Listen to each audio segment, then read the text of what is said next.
apa nanti ketika kecil saya sering dimandiin orang tua, tapi semakin besar ketika jauh sama orang tua saya jadi rodok males mandi. Itu semacam penyakit saya, bukan pendidikan orang tua. Ya karena saya tidak ngopo to adus ki apa hubungane. Aku ya ora masalah, sing masalah lah uang sing ngambu ngono ki. Itu lagi-lagi argumentasi egois, tapi kemudian ditabrakkan sebuah masalah di mana kemudian ketika saya mandi itu macak po, kan gitu. Aku macak pura-pura apa namanya? Bersih, pura-pura rajin gitu po. Ternyata ketika saya mengalami mandi, ya enak, ada positifnya. Walaupun masih kadang-kadang sering dikomentari anak saya, Pak Anda mambu gitu, masih beberapa kali. Kadang-kadang lupa mandi di rumah, lupa mandi. Itu apa? Jadi macak itu tidak selalu negatif. Macak itu contoh lain, misalnya gini, Anda kondangan untuk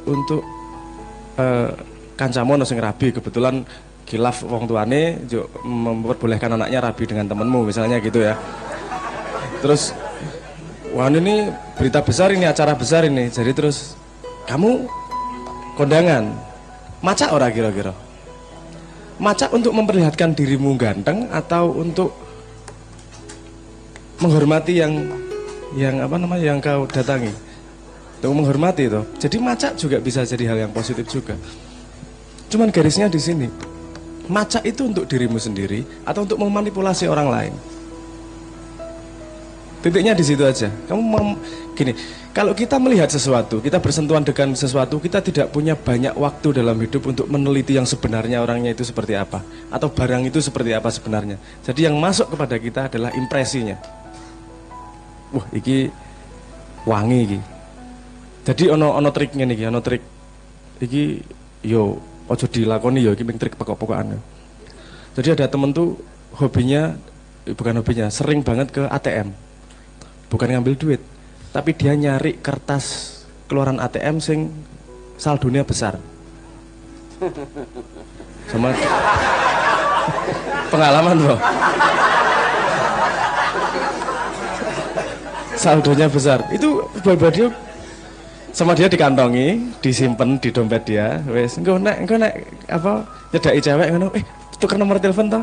Nomor telepon dong. Ya, ditokke kertas kuwi ditulis nomor teleponnya dhek.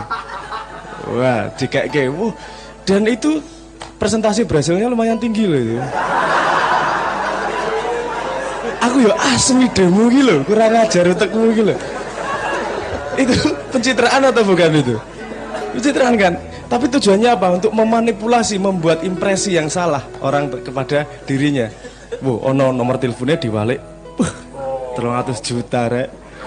Itu nanti akan masalah kalau urusan mempertanggungjawabkan, itu akan masalah itu nanti. Oh gawat. Ning untuk melihat tingkat efektivitasnya iki mesti ana sing sembayangke sesuk aku tak ning ATM. Kuwi di belakang nanti repot di belakang gitu karena Anda harus mempertanggungjawabkan itu. Nah, karena kita bersentuhan dengan banyak hal cuman sekejap yang kita tangkap adalah impresi. Sehingga dalam dunia modern kuwi banyak yang terjadi dalam hidup. Akeh nonton TV, nonton iklan, WA dan seterusnya. Itu yang kita cuma punya selintas untuk melihat orang lain. Kemudian kita sudah meletakkan judgement, sudah meletakkan apa? Pendapat orang itu baik atau tidak dengan begitu mudah hanya dengan lihat selintas. Dan efeknya mereka menggunakan, banyak orang menggunakan, termasuk saya kadang-kadang tanpa sengaja. Ya sengaja sok-sok, nek perlu. Apa namanya, membuat sebuah impresi di mana nanti orang akan punya pendapat tertentu terhadap saya. Nggak harus macak gagah, macak jadi korbannya juga banyak. Strategi dalam politik misalnya nggak harus selalu macak baik, kadang-kadang macak ya aku memang korban, kerap banget tau ngomong ini korban kezoliman ini. Macak itu kan, itu memposisikan dalam kepalamu sebuah posisi di mana agar kamu bisa empati kepada dia. Nah kalau macak sudah ada macak gunanya untuk memanipulasi dirimu, itu yang berbahaya. Tapi kalau macak untuk dirimu sendiri, karena aku nyamannya seperti itu, nggak masalah menurut saya. Kanjeng Nabi pernah ngomong kalau nggak salah, aku jane mesake dari Kanjeng Nabi, tapi nek ora susah, aku jane pengen mewajibkan orang ki pakai wewangian. Ada kalimat seperti itu toh, bahwa ternyata wangi apa sebenarnya rapi itu membuat kita berinteraksi dengan orang lain jauh lebih mudah daripada gembel. Aku ngerasa kita di gembel lumayan suwe. Dan jangan lupa saya ini ada nama lain namanya Noeleto loh. Itu wes Queen donyo macai juga nggak karuan itu. Saya dulu pernah cerita bahwa ketika pertama kali masuk Leto kita dipaksa masuk ke salon. Harus ke salon, harus macak dadi artis. Aku le misuh baji grup piye ki ning salon ngopo iki. Wong potong rambut biasanya yo ming genten-gentenan toh. Gentian potong pingsut sapa disian genten. Potong ini harus ke salon dan di salon ini harus menjadi pembeda dengan yang lain ini. Harus salah satu cat rambut. Apa rambutnya dicat merah. Karang yo arek-arek asu doan do mundur wegah aku kakean alasan kae. Yo saya terpaksa maju menjadi korban di situ. Kalau Anda lihat awal-awal itu rambutku merah tuh. Tapi waktu itu saya mengambil keputusan, saya nggak tahu dunia ini. Tak melebu, tak nyemplung gimana sih? Gimana sih sebenarnya? Sampai aku pegang tas kresek itu nggak boleh Pak Muzammil. Bawa tas kresek, apa plastik kresek itu dimarahin. Nggak gitu vokalis kok nggak tas kresek. Apa hubungannya iki? Tas kresek karo vokalis iki. Vokalis urusan cocok, tas kresek urusan barang iki. Apa hubungannya? Itu image-nya nanti akan turun. Image-nya nggak baik, nggak boleh bantu-bantu angkat-angkat barang. Aku ngerti karo arek-arek juga kalau angkat-angkat barang. Saya berhenti ngangkat-angkat barang ketika ada alasan yang jelas. Alasannya gini, loh gue penting loh, apa nek kamu ikut ngangkat-ngangkat dan terjadi kecelakaan, acara batal gara-gara satu kecelakaan tersebut. Justru yang kamu bantu nggak dapat pekerjaan karena kamu sakit. Oh oke, masuk akal. Tak lakoni gue.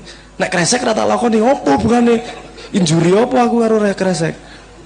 Nah, tapi dari pengalaman di situ saya punya apa namanya punya beberapa konklusi bahwa maca itu memang salah satu cara komunikasi yang paling efektif dalam dunia kita.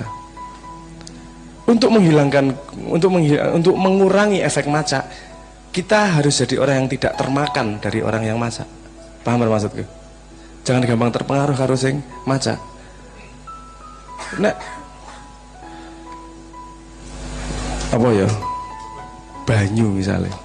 Anda coba perhatikan barang-barang gitu loh, plus apa sebenarnya makanan-makanan kecil tuh. Harga kacangnya sama harga bungkusnya mahal mana? Jauh mahal harga bungkusnya kan. Betapa komunikasi maca itu sangat-sangat mendarah daging di dunia modern. Jadi kalau mulai mau menghilangkan, mulai dari diri.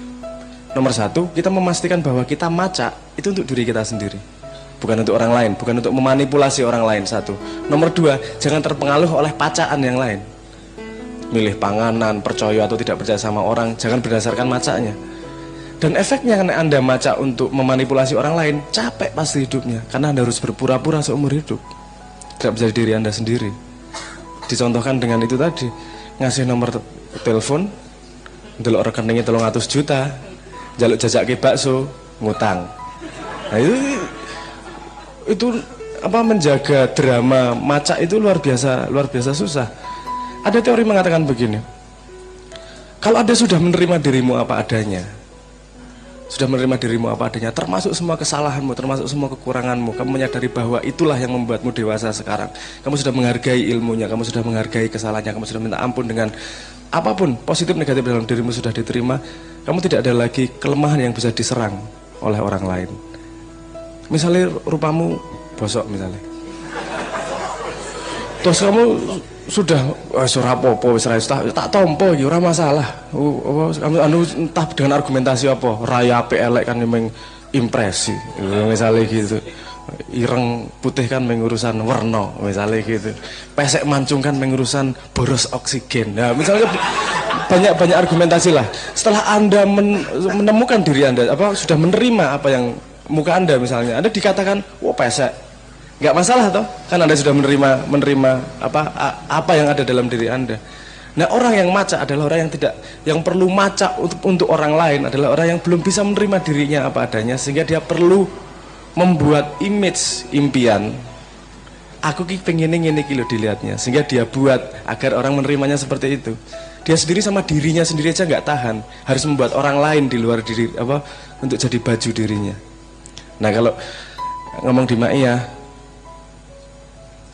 nek konco-konco naluri macak ki ya ora kaya ne. Iki macak arep macak piye kowe iki kan. Arep macak gagah piye, arep macak korban loh, jen korban. Macak menderita loh, jen menderita. Itu yang apa namanya? Memang yang sebenarnya. Jadi menurut saya untuk macak ini tadi kita salah satu sudut pandang di mana kita bisa menggali diri kita sendiri. Apakah kita sudah waspada dengan diri kita sendiri?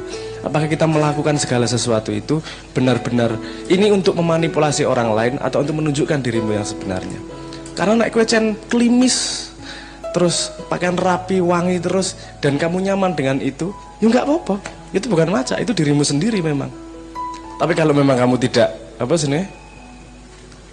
Aslinya orang betah dengan seperti itu dan memaksakan dirimu gitu setiap saat, menderita lama-lama. Ada juga begini, macak gagah karena memang minder. Anda pasti pernah mengalami di mana itu nek bahasa Inggrisnya apa tuh? Aku juga lali ya. Overcompensate namanya. Overcompensate bahasa Inggrisnya. Nek bahasa Indonesia ini terlalu berlebihan kompensasinya. Kaya wong ketakutan dek esok berani, beraninya berlebihan itu artinya dia sebenarnya takut. Apa sok pinter artinya goblok jane. Nah itu ada seperti itu. Kadang-kadang ini mas, aku ora pede, tak pede-pede ke agar aku sendiri pede. Nah itu metodologi, beda lagi itu. Itu bukan ingin memanipulasi orang, tapi ingin menumbuhkan diri dengan metodologi carane macak. Paham maksud gue? Paham ya? Kaya aku awal-awal adus iki lho. Menara diunek ke bapak dan apa sebenarnya pengen ngerasa ke adus gitu ya macak aslinya, tapi lama-lama yo ngerasa ke oh enak ya macak dan saya kira adus yo pengen adus rasanya. Nah jadi banyak hal ya apa lapisan-lapisan seperti itu.